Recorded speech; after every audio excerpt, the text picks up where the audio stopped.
Ok, merci beaucoup. Bonjour monsieur. Tout d'abord, je ne saurais commencer sans remercier des gens qui ont beaucoup fait pour moi, notamment Zumanto, le ministère des Forêts et de la Faune, qui a donné une prise en charge, et Adrien Mon, qui a beaucoup fait, et ceux que je n'ai pas pu citer des noms, toutes les personnes qui se sentent concernées, qui ont eu à faire quelque chose pour moi, je leur dis grandement merci. Bon, maintenant, pour mon histoire, je suis à Douala, je travaille, je faisais un petit job à Douala où j'ai eu l'idée de créer une petite plantation de cacao au village parce que je m'y rendais de temps à autre. Le 20 juin, pendant que j'étais dans ma plantation de cacao, j'étais en train de planter mon cacao. J'ai entendu des bruits dans la forêt. Je n'aimais pas trop prêter attention parce que il y a des animaux qui marchent un peu en journée comme les lièvres, comme la biche. Ça ne m'a pas effrayé. J'ai continué à travailler et quelques temps après, j'ai compris comme des pas d'un être humain. Ça m'a donné des frissons. J'ai arrêté le travail, j'ai demandé c'est qui est là, qui est là. Et il n'y a personne qui a répondu.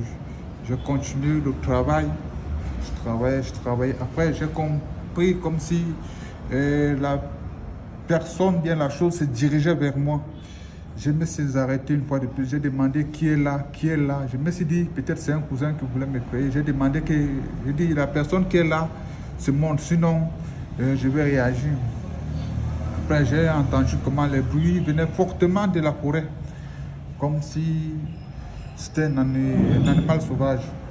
J'ai commencé à courir parce que ma machette, j'avais laissé ma machette à 4 mètres de moi. J'ai couru vers ma machette, j'ai attrapé ma machette. Au moment de me retourner pour voir ce qui venait de la forêt, j'ai vu un chimpanzé trop grand, trop costaud, qui venait vers moi en bombe. J'ai commencé à courir, j'ai couru. Je suis arrivé en route. En route, je me suis dit que, comme je suis en train de courir, c'est un animal, peut-être le fait que je lui tourne le dos, je lui donne le courage de me suivre. Arrivé en route, je me suis arrêté. Le chimpanzé est sorti en route, il m'a trouvé debout. Et on a commencé à se fixer. On s'est fixé peut-être pendant 1 minute. On était en train de se fixer. Après, j'ai commencé à retourner en arrière. Je n'ai pas voulu faire de bruit brusque. Je rentrais en arrière sans toutefois faire de bruit. Et en m'éloignant du chimpanzé, il s'est remis à m'attaquer, à courir vers moi. Là, je continuais à courir. C'était une pente. En descendant, je suis tombé. Quand je suis tombé, j'ai voulu en me relevant, j'ai vu le chimpanzé était à quelques mètres de moi. Je n'ai plus voulu le tourner le dos. J'ai continué à retourner en arrière, puis à rentrer en courant de dos, de peur que le chimpanzé m'attaque. En fait, tu étais face au chimpanzé maintenant. J'étais face au chimpanzé, je rentrais de dos. Après, j'ai soulevé la machette que s'il m'attaque, parce qu'on a couru plus de 500 mètres. Oui. 500 mètres, oui. On avait couru de 500 mètres. Je me suis dit que s'il m'attaque, je vais... Tu l'as sonné dans la machette. Oui. Quand il m'a attaqué, je lui ai blessé avec la machette. Au niveau de la tête, je lui ai franchement blessé. Oui. Il est tombé sur moi. Quand il est tombé sur moi, il m'a arraché la partie ici avec des dents. Oui. J'ai pu les tenir, je les tenais avec mes mains. J'avais un genou au sol et le pied était au sol. Au moment de quand j'ai réussi à les repousser, au moment de me lever du sol, les 4 autres chimpanzés sont arrivés. Donc en fait, il y a un premier chimpanzé qui arrive. Oui. Voilà, tu te mets à courir avec lui. Oui. Il t'attaque, oui. Tu ripostes. Oui. Voilà, il s'agrippe à toi. Et il y a ses collègues, ses camarades, ses amis. Oui. Donc tu te retrouves avec 5 chimpanzés, oui. Bien. Alors, et les 5, qu'est-ce qui s'est passé quand les 4 autres sont arrivés? Quand les 4 autres sont arrivés, ils ont commencé à me défigurer, oui, avec des dents. J'avais une douleur atroce. Je ressentais des morsures. En fait, c'était un combat. C'est devenu un combat. Et puis là, ils se sont focalisés que sur le visage. Oui, sur le visage. En fait, on s'est déchiré le corps. Bon, moi aussi, dans mes défenses, c'était que quand j'attrapais une partie de... J'ai réussi aussi à les arracher des membres comme des doigts. Tu avais encore la machette ou bien c'était avec les dents maintenant que tu l'as laissé? C'était avec des dents. La machette, tu l'avais jetée, c'était tombé. C'était tombé. Et quand est-ce que tout s'est fini, ce massacre-là? On a fait là peut-être 5 minutes. C'était vers les 11 h 5 minutes. Après, je me suis dit que comme nous sommes en route, ils peuvent faire le mouvement sans que rien ne les empêche de faire les mouvements comme des arbres, comme des cordes.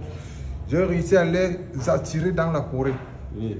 Dans la forêt, quand j'ai basculé dans la forêt, il y a un chimpanzé qui était derrière moi. J'ai compris comment il est passé, il m'a traversé, il est descendu. Après, les autres, j'ai compris comment les autres s'éloignaient tout doucement. Ils sont partis. Donc, ils sont partis encore ensemble? Oui, ils sont partis ensemble. Ils sont partis ensemble. Bon, là, je ne voyais plus. Je me suis assis en route. Quand je me suis assis en route, j'ai commencé à réfléchir comment je vais rejoindre le village.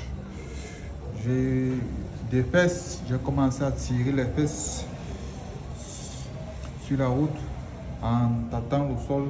Arrivé à un niveau où je me suis égaré, je suis entré dans les herbes, dans les hautes herbes. Il n'y avait plus moyen d'aller de l'avant, il n'y avait plus moyen d'aller rentrer en arrière, ni de gauche. Tu savais même plus où tu étais en fait? Oui, oui. J'ai essayé de crier en fait. Non, j'ai essayé de créer un instinct de survie. Oui. Donc, j'ai essayé de... il y avait une porte-pieuvre qui m'attrapait. J'ai mis mes mains entre mes jambes. Je me suis adossé sur quelque chose. Parce que même l'habit que j'avais sur moi était tout trempé de sang, oui. Même ça me donnait déjà une fraîcheur. Après, j'ai commencé à crier, j'ai crié là, ça s'est passé vers 11 h. Je suis resté là de 11 h jusqu'à peut-être vers 14 h 30. Oui, j'étais en bourse en train de crier. C'est deux petits garçons, un garçon de 10 ans et un garçon peut-être de 7 ans, qui venaient chercher les feuilles, qui m'ont entendu crier, ils sont venus vers moi. C'est-à-dire que pendant de 10 h, de 11 h à 14 h 30, oui, tu étais en bourse. J'étais en bourse. Agonisant, ne sachant pas, oui, donc tu étais avec toi. Mais dis-moi un peu, les gens ont dit que peut-être que tu n'as pas fait ce qu'il faut faire en forêt, c'est-à-dire que tu n'as pas besoin de manger à ces gens-là, ou bien tu t'es attaqué à leur milieu. Qu'est-ce qu'on a dit au village? Est-ce que c'est une habitude que les chimpanzés sont... Non, c'est pas une habitude, c'est pas fréquent chez nous. Moi, c'était ma toute première fois de voir un chimpanzé, pourtant j'y vais un peu tout le temps. Je suis peut-être, avant mon accident, j'étais au village peut-être après 2 ans, bien chaque année. Je ne manquais pas au village. Bon, en ce qui concerne les disputes de terrain, ça, c'est pas un terrain qu'on se disputait avec quelqu'un, en ce que je sache. Bon, tout le village le sait. Tout le village le sait. Je me souviens même une fois, un monsieur, il vient de perdre son an, il vient de décéder, ça n'a pas encore fait 1 mois, qui m'avait vu. Une fois, je me rendais dans la plantation de mon père. Il m'a appelé, il m'a dit, il a une plantation de palmeraie. Père son nom, monsieur Martin, Baouk Martin, qui m'a dit, je ne sais pas ce que vous faites en ville. Il m'a dit, mon fils, ton grand-père était le plus grand propriétaire terrain de ce village. Donc, ton père est le plus grand propriétaire terrain de ce village. Donc, tu as tout l'espace pour travailler. Pour moi, avec ce qui se passe aujourd'hui dans le monde, l'agriculture paye énormément. Il faut rentrer vers l'agriculture parce que c'est sur ça que tout le monde se lance maintenant. Je me souviens encore bien de ça, je me rendais dans la plantation de mon père.